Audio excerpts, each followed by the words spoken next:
নমস্কার বন্ধুরা, যোজনা হেল্প বাংলা চ্যানেলের আরও একটি নতুন ভিডিওতে আপনাদের সকলকে স্বাগত জানাই।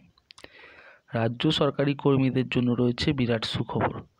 নতুন বছরের শুরুতে আরও একবার বাড়তে চলেছে সরকারি কর্মীদের বেতন। তো কাদের কাদের বেতন বাড়তে চলেছে, বর্ধিত বেতনের সুবিধাই বা কবে থেকে তারা পাবেন, কী নিয়মেই বা কীভাবে বাড়তে চলেছে তাদের বেতন, এই সংক্রান্ত খুঁটিনাটি তথ্য জেনে নিন আজকের এই ভিডিও থেকে। তাই ভিডিওটি স্কিপ না করে প্রথম থেকে শেষ পর্যন্ত দেখুন, আর চ্যানেলে নতুন হলে অবশ্যই চ্যানেলটিকে সাবস্ক্রাইব করে নেবেন। 1 এপ্রিল থেকে রাজ্য সরকারি কর্মীদের অ্যাকাউন্টে ঢুকবে দ্বিগুণ স্যালারি, বিরাট ঘোষণা করল সরকার। তো চলুন জেনে নিই কীভাবে বাড়তে চলেছে তাদের বেতন। রাজ্য সরকারি কর্মীদের পোয়া 12, খুব শীঘ্রই স্যালারি বৃদ্ধি হতে চলেছে তাদের। আর মাত্র কিছুদিনের অপেক্ষা, তারপরেই সরকারি কর্মীদের অ্যাকাউন্টে ঢুকবে অতিরিক্ত টাকা। আর সেই ঘোষণা সরকারের তরফে। অবশেষে সরকারি কর্মীদের এতদিনের অপেক্ষা পূরণ হবে।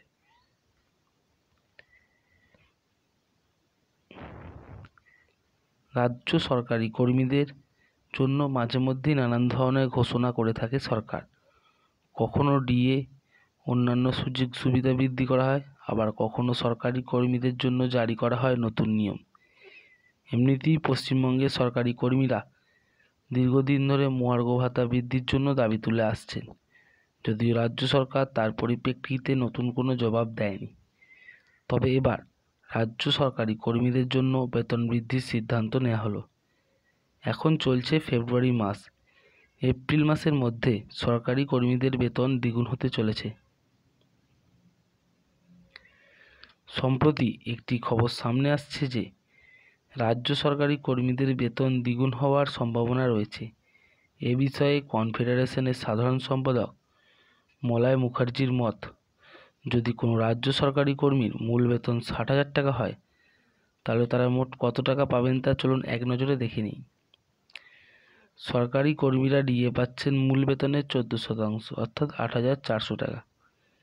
এর পাশাপাশি কর্মীরা পাবেন বাড়ির ভাতা এইচআরএ বাবদ মূল বেতনের 12%, যা হচ্ছে 7,200 টাকা।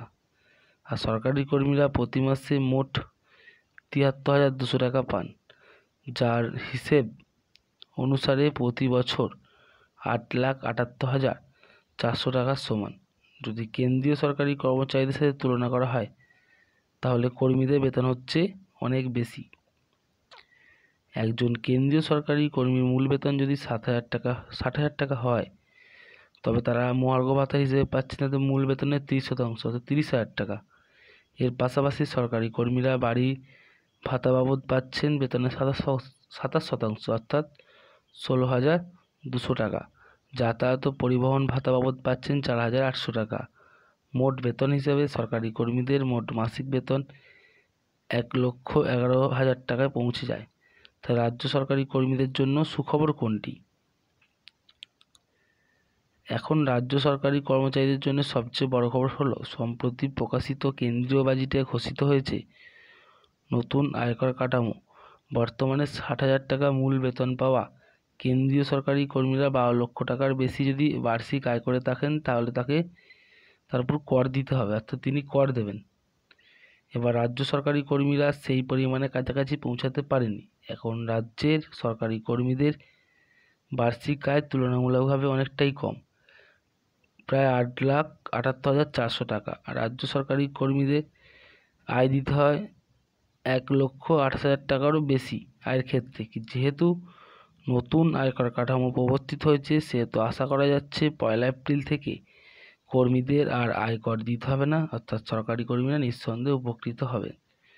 তো বন্ধুরা, এই ছিল যে বেতন দ্বিগুণ হওয়ার কথাটা উঠেছিল, তার একটা বিস্তারিত বিবরণ। যদি ভিডিওটি ভালো লাগে অবশ্যই চ্যানেলটিকে সাবস্ক্রাইব করে নেবেন এবং পাশে থাকবেন। ধন্যবাদ।